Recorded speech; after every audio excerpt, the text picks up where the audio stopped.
My name is Bill Jones. I'm with recapturefederalism.com. Today's discussion revolves around the title of this podcast, which is Enslavement of the American People, Part 6, John the Baptist.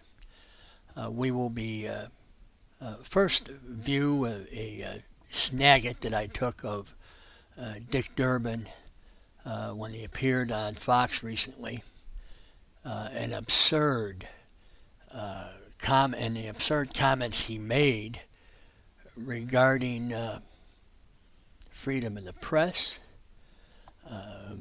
bloggers in general, and we'll be reviewing that and its relationship to the Holy Bible and the Constitution of the United States and the Constitution of the State of Illinois, which is a constitutional republic. Here's the bottom line. The Media Shield law, which I am prepared to support, and I know Senator Graham supports, still leaves an unanswered question, which I've raised many times. What is a journalist today in 2013? We know it's someone who works for Fox or AP, but does it include a blogger?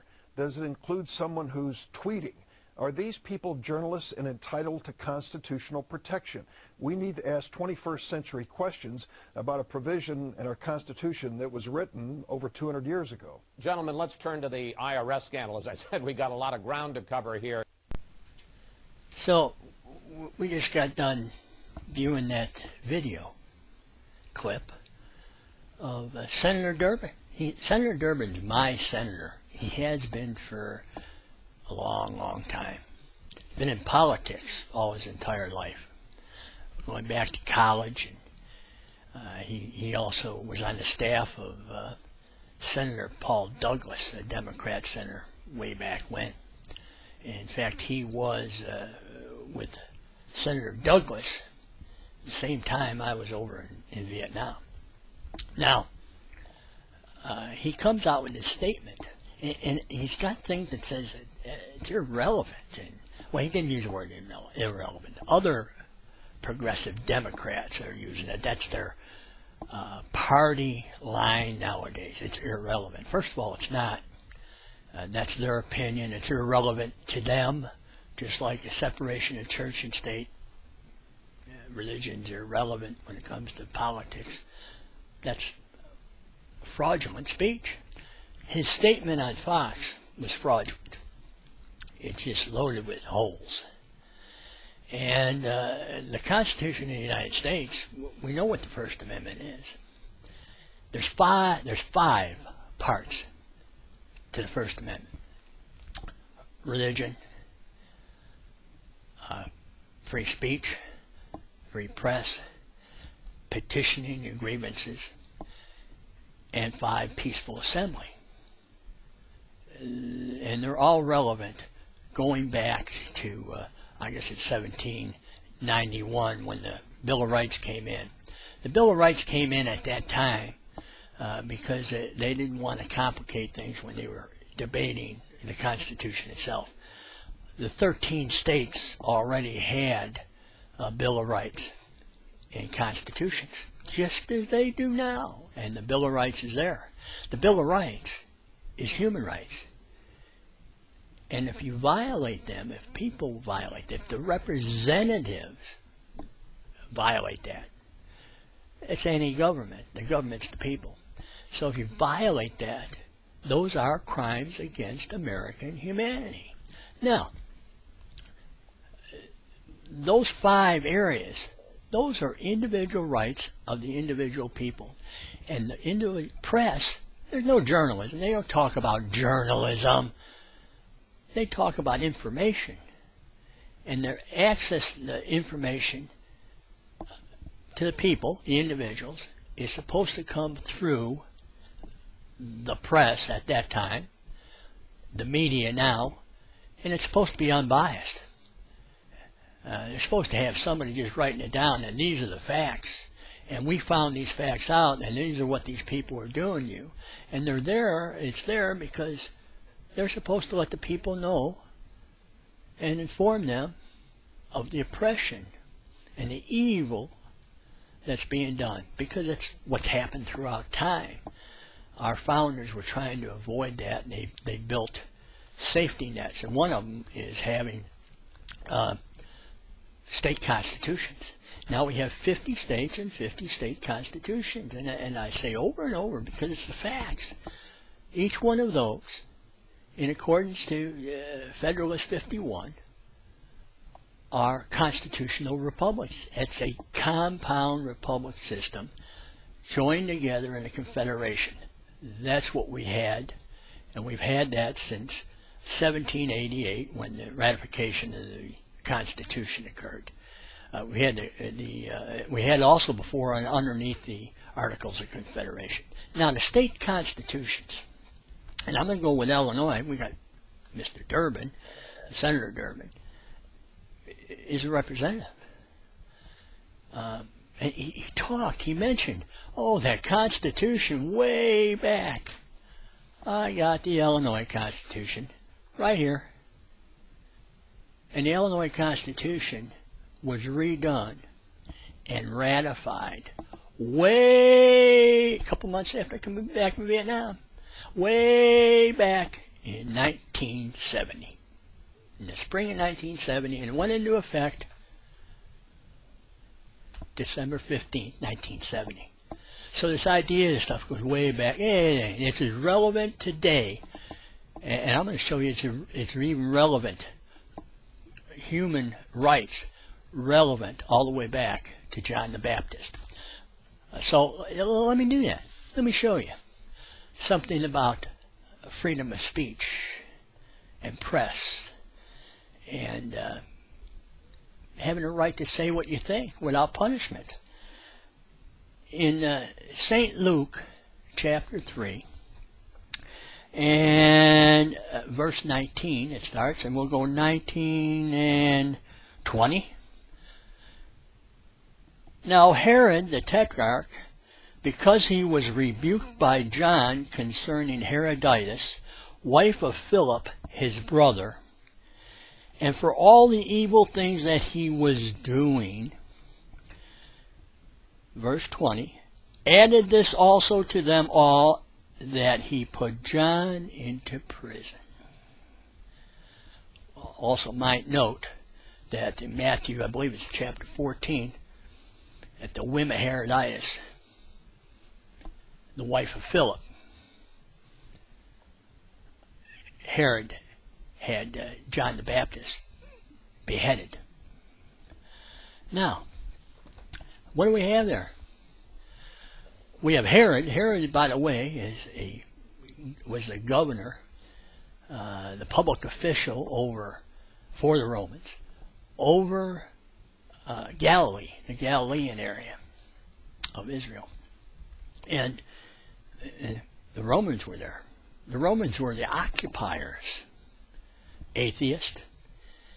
And John the Baptist, he had a blog going, and he's talking about the evil things that Herod's doing, corruption, things of that sort, that part of it.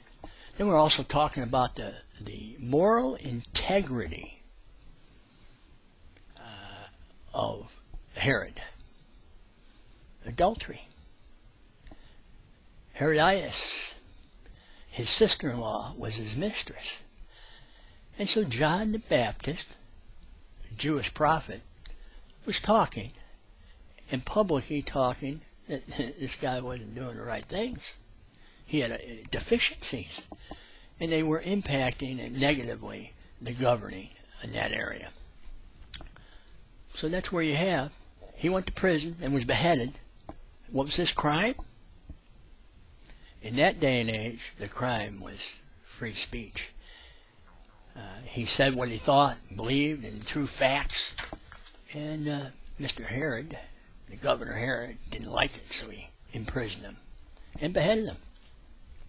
So now, fast forward, we got the Constitution, Federal Constitution. Now, Mr. Durbin, Senator Durbin, longtime senator,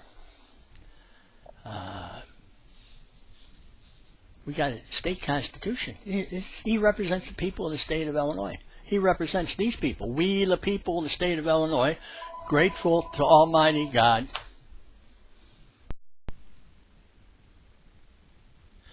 And let's see, we have, we the people of the state of Illinois, which is state, of course, as I always say, it's also a constitutional republic.